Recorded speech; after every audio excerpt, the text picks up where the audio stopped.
Gentlemen, welcome to my underground lair. Everything's gone perfectly to plan except for one small flaw. We're a few weeks late, I know, but it's not my fault. Right. It was just important to review films like Interstellar and Big Hero 6 when they came out, so we had to postpone this episode. Right, okay, people, you have to tell me these things, all right? I've been frozen for 30 years, okay? For now, there's a lot of great films to discuss.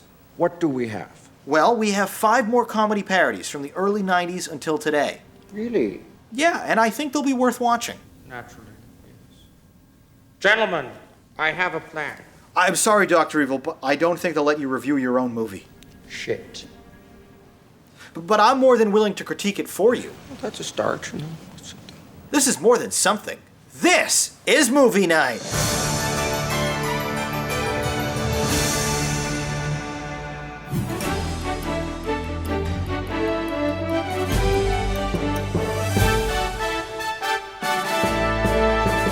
Hello and welcome to Movie Night, in-depth film reviews in 5 minutes or less.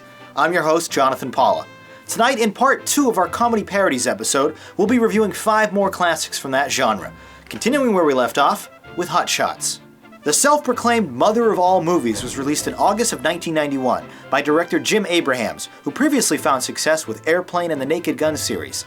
The $26 million comedy spoof did remarkably well at the box office, earning over $150 million in profit. The loosely connected plot follows Charlie Sheen as an ace fighter pilot, who must overcome his troubled past to save a mission sabotaged by greedy weapons manufacturers. With all of his headlines recently, it's easy to forget that Sheen was once an incredibly talented actor with impeccable timing and delivery. It's his charisma that makes this picture fly so effortlessly. Alongside him is Cary Elwes, Lorena Golina, Kevin Dunn, and his future Two and a Half Men co-star Jon Cryer. They're all plenty capable of handling the picture's copious amounts of verbal puns and pratfalls, but it's the aging Lloyd Bridges as a respected Navy admiral who positively steals the show. His overtly clueless behavior is juxtaposed against his headstrong stubbornness as he fires up his young cadets by sharing, "I've personally flown over 194 missions and I was shot down on every one. Come to think of it, I've never landed a plane in my life." It's the look in his eyes and the fact that he comes to this realization mid-sentence that makes this particular bit of dialogue so great. An obvious send-up of the 1986 fighter pilot classic Top Gun, this PG-13 rated romp packs in nearly a dozen sight gags even before the opening credits finish. Another sequence has Home Improvement's William O'Leary gleefully, almost excessively reminding his sweetheart about all the wonderful things they'll get to do as soon as he returns from another dangerous mission. Of course, the very next scene has him almost immediately shot down and killed. Not all of the gags work, however, and a few sequences drag on a bit too long. But with any good shotgun-style approach, there's plenty more hits than misses. Holy cow. My cap blew off. Swing around, we'll pick it up. But sir, we're on the mission. Good thinking. Yeah, we'll pick it up on the way back. We gotta mark the spot, though. Put Rabinowitz in a life raft, have him row in circles until we return. It could be days. Then put some food in the life raft. For God's sake, man, do I have to think of everything? We'll tape his favorite shows. He won't miss anything. Sir, there's no time. Okay. How can I be an admiral without my cap? Out there somewhere all alone, I'm here powerless to do anything about it. The extremely short 84-minute runtime does ensure that there's no downtime between these mile-a-minute jokes, with Sylvester LeVay's score filling in gaps with appropriate electric guitar-themed music. Abraham lends further realism to the production by filling the 16:9 frame with a healthy amount of naval stock footage, while also utilizing a wooden deck built on a cliff overlooking the ocean that convincingly functions as the film's aircraft carrier. Although mostly unnecessary, a sequel released 2 years later has plenty of fantastic moments of its own, and is definitely worth watching as well. For fans of the goofier spoof pictures made famous in the 1980s, this is a worthy entry that should deliver the laughs on multiple viewings, even if it is as shallow as a shot glass. Hot Shots is a decidedly silly endeavor packed with consistent jokes. Now let's check out some of your reviews in the YouTube comments.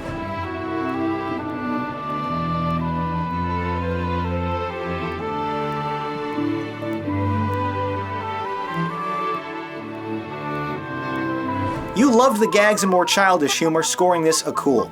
And I have to agree, while Hot Shots isn't quite on the same level as Abraham's earlier work, Bridges is undeniably hilarious. I'll have to score this a cool as well. In part 1 of this Comedy Spoofs episode, I asked you what your favorite parody was, with one lucky viewer getting a prize if they answered. Well, congratulations are in order to Rick Carnes, who won a year-long pro-level account at Letterboxd.com, a $20 value. So well done. Back to tonight's reviews, let's discuss Austin Powers, International Man of Mystery. This $16 million action comedy film from director Jay Roach was released on May 2, 1997, where it saw modest success, earning around $50 million in profit. It was the picture's massive earnings on home video that led to 2 theatrical follow-ups though, both of which were sizably more successful. After opening with a playful Beatles-inspired romp through the Universal backlot, a character named Basil Exposition lays out the, well, exposition. After being cryogenically frozen for 30 years, a hipster secret agent from Britain must be awoken in the 1990s to thwart his greatest nemesis. Saturday Night Live alum Mike Myers stars as the title character, an irresistibly charming yet simultaneously detestable womanizer who quickly discovers his carefree social attitudes are glaringly out of place in the 90s. The smashingly sexy Elizabeth Hurley functions as a perfect setup for many of the film's jokes, but her role as the romantic interest provides the film with some effective emotional moments too. In a dual role, Myers is also featured as the villain, almost unrecognizable as the clueless Dr. Evil, constantly at odds with the changes in society. And perhaps the best example of this blast from the past naivety, he originally demands only $1 million in blackmail from the UN, before discovering that's really not that much money anymore. While top marks obviously go to Myers, whose excellent delivery, accents, and mannerisms steal the show, the large supporting cast includes some great talent as well. Robert Wagner is the headstrong second-in-command, Seth Green is an insolent test-tube teenager, and Mindy Sterling is a resourceful lackey who loves to shout. The PG-13 rated picture is certainly funny on its own, but those familiar with the James Bond series, especially its earlier films, will appreciate the movie the most, like how Dr. Evil is a combination analog of Dr. No and Blofeld, or his henchman Random Task, a nod to Oddjob from Goldfinger, or Myers' unsightly tufts of chest hair, being inspired by Sean Connery himself. 5. I'll stay. I suggest you hit, sir. I also like to live dangerously. As you wish, sir. 20 beats your 5. I'm sorry, sir. Well, I won't lie to you. Cards are not my bag, baby. Allow myself to introduce myself. My name is Richie Cunningham, and this is my wife, Oprah. The extremely fast 89-minute narrative layers in plenty of jokes and potty humor, like one standout sequence where Myers chokes out an attacking henchman on the toilet while struggling to ask, "Who does number 2 work for?" But the best jokes are undoubtedly whenever the film levels commentary at the absurdities of the action espionage genre, with Green asking why they're dispatching the deadly spy with such a convoluted method without even witnessing it. Unfortunately, a number of the gags feel particularly dated today, like a quick Macarena dance or references to Princess Di's marital troubles. The lively 60s-style score from George S. Clinton is a perfect fit for the colorful action on screen, all framed with wide shots and long takes. Speaking of visuals, the picture's trademark sight gag sees Myers' nude body strategically obscured from view, thanks to some well-placed and often suggestively shaped objects. This is a wholly silly and childish experience, but it's undeniably amusing on repeat viewings, and a great start to a wonderful trilogy. Austin Powers, International Man of Mystery delivers immature laughs with its brilliant characters and jokes. And here's what you had to say about it in the YouTube comments.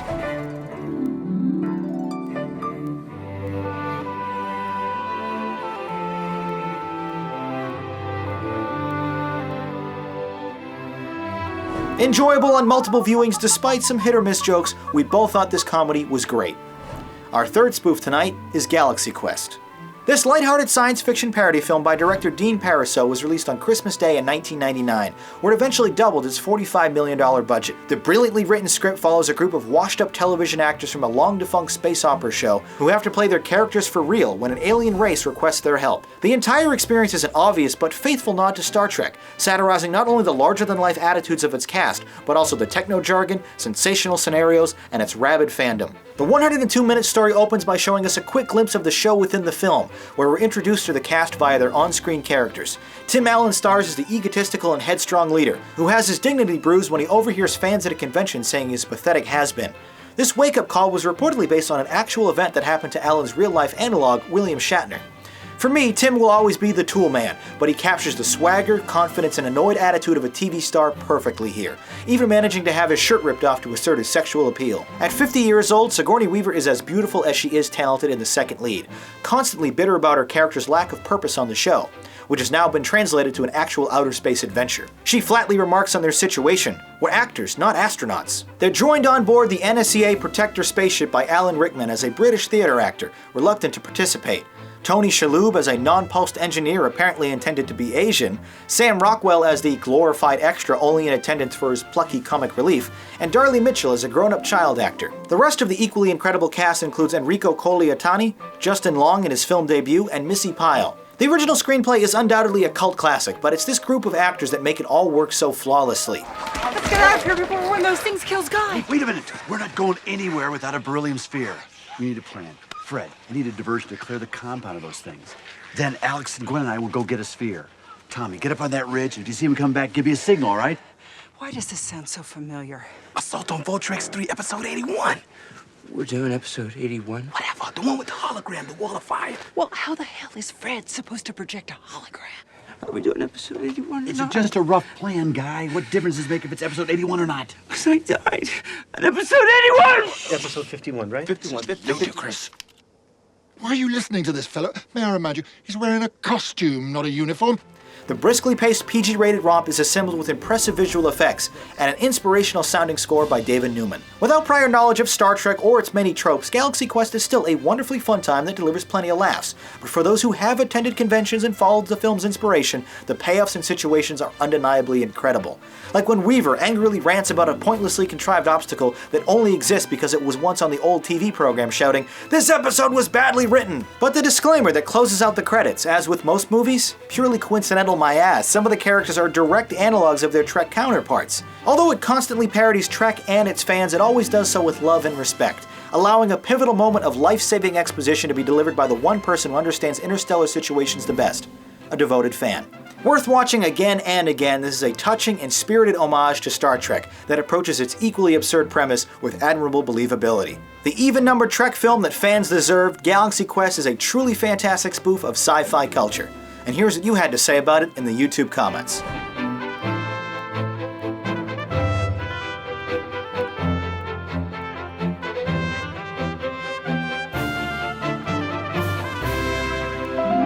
Applauding its pitch-perfect satire and the chemistry of the cast, you thought this was awesome. And I definitely have to agree. When I first saw this in theaters 15 years ago, I didn't appreciate it as much as I do now, having since been to some of those nerd conventions and seen every episode of Star Trek. And Rockwell makes me laugh every time. I thought it was awesome too. Next up, a quick plug for Jogwheel's new merchandise store. Last month I launched over 25 new t-shirts at our new merch store, thatreference.com. You'll find plenty of great film-inspired pop culture designs to wear on sizes from small to XXL. They're only $19, and each sale greatly helps support the production of new content here on Jogwheel. So please give the site a visit and consider picking up some brand new clothing. Fourth up tonight, my review of Walk Hard, the Dewey Cox Story. Released in December of 2007, this musical comedy film written and produced by Jake Kasdan and Judd Apatow and directed by Kasdan unfortunately underperformed at the box office, only earning back half of its $35 million budget. The 96-minute feature is ostensibly a send-up of the 2005 Johnny Cash biopic, Walk the Line, but generally parodies the entire genre of biopics. John C. Reilly stars as the character he was born to play, a lewd, drug-taking, sex-having musician who experiences a long and turbulent life of adversity and smell blindness before becoming a musical legend. Performing all of the singing himself, Reilly is positively phenomenal in his first substantial lead role, expertly nailing all of the jokes, timing, and emotional beats with ease. His extremely talented co-stars include Kristen Wiig as a demanding housewife, the adorable Jenna Fisher as his second wife, and Raymond J. Barry as a grudge-holding father, with comedy veterans Chris Parnell, Tim Meadows, and Matt Besser featured as his bandmates. Dozens of other familiar faces pop in for quick cameos, either as themselves or as other famous musicians, like having Paul Rudd, Jack Black, Justin Long, and Jason Schwartzman playing the Beatles for a single scene. Spoofing nearly every major type of music during the 20th century, this picture flies by at a mile-a-minute pace, jam-packed with excellent jokes. The extended unrated DVD version, however, is much slower and suffers as a result. Get out of here, Dewey. What are y'all doing in here? We're smoking reefer. And you don't want no part of this shit. You're smoking reefers? Yeah, of course we are. Can't you smell it? No, Sam. I can't. Come on, Dewey. Join the party. No, Dewey. You don't want this. Get out of here. You know what? I don't want no hangover. I can't get no hangover. It doesn't give you a hangover. Well, I'll get addicted to it or something? It's not habit forming. Sounds kind of expensive. It's the cheapest drug there is. You don't want it. I think I kind of want it. Okay, but just this once. Come on in. Although it was the titular number that actually scored this R-rated comedy a Grammy nomination, it's not even the best song in the picture. Instead, its closing ballad, Beautiful Ride, is, as its title suggests, a beautiful song worth listening to outside the film. If you strip away the humor and absurd lyrics, many of the songs here are actually pretty catchy, and well done, like a duet with Fisher and Riley filled with double entendre as they sing to each other, "In my dreams you're blowing me some kisses." The film often pokes fun at other biographical dramas by pointing out the absurdities of having an adult actor play his character at only 14 years old. Besides this commentary-based humor, some brash, on-the-nose dialogue delivers plenty of laughs too, including a recurring gag involving the easiness of slicing someone in half with a machete. Although the goofy and irreverent jokes mayn't be for everyone, the story is packaged together with competent cinematography and effective editing. A very enjoyable picture for a couple viewings, Walk Hard, the Dewey Cox Story is a fun, character-driven comedy with plenty of laugh-out-loud moments. And a great film. And now the newest entry in the comedy parody series, They Came Together. Longtime collaborators David Wayne and Michael Showalter bring their prolific talents to the big screen for this romantic comedy parody that premiered at the Sundance Film Festival in January of 2014. Produced on a small budget of only $3 million, the narrative follows Paul Rudd and Amy Poehler, who overcome their quirky yet opposite lives to fall in love, break up, and attempt to make amends. Rudd and Poehler are veterans of comedy, and their believable chemistry and pitch-perfect timing is what truly makes this picture work. Amy kicks off the film's R-rated plot via flashback by coyly remarking, "It's kind of a corny romantic comedy kind of story." Hearing this account firsthand in a wraparound plot, Bill Hader isn't given much to do, but his wide-eyed delivery and overly inquisitive nature generates some big laughs. The rest of the supporting cast includes a bevy of familiar and equally talented players, including Max Greenfield, Ellie Kemper, Ed Helms, Michael Ian Black, Jack McBrayer, Kenan Thompson, and Kobe Smulders, whom all nail their respective parts.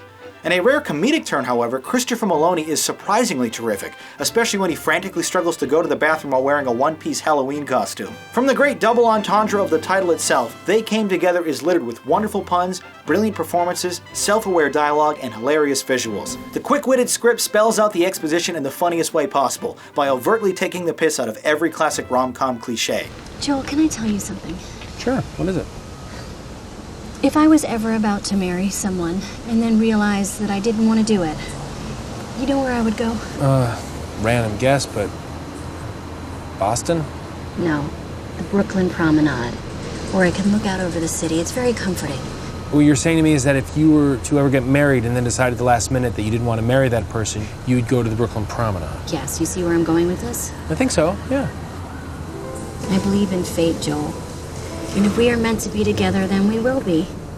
During a playful musical montage, our protagonists even sneak into the actual recording session of the song itself, apparently being sung live by Norah Jones. Fantastic sight gags like Poehler using shaving cream or bed sheets that magically cover up the beautiful Smulders are included with a wink and a nod. The 83-minute picture makes great tongue-in-cheek use of its New York location, a point which is emphasized a dozen times in the plot and even included on the picture's poster. I mean, it's almost like it's another character in the movie. The traditional editing and cinematography propel the story forward at an amble pace without ever distracting, while Craig Worden's original pop song Say You Love Me provides an upbeat atmosphere. Although it takes some curious turns in the final act and doesn't really try anything new, this is a competent and entertaining picture all adults should enjoy. Goofy parody films like this are hard to come by these days, which is why this amusing and lighthearted experience is definitely worth watching once. They Came Together is a hilarious breath of fresh air and a great movie. Finally, tonight let's take a look at what you're saying about films currently playing in theaters with some of your tweet critiques.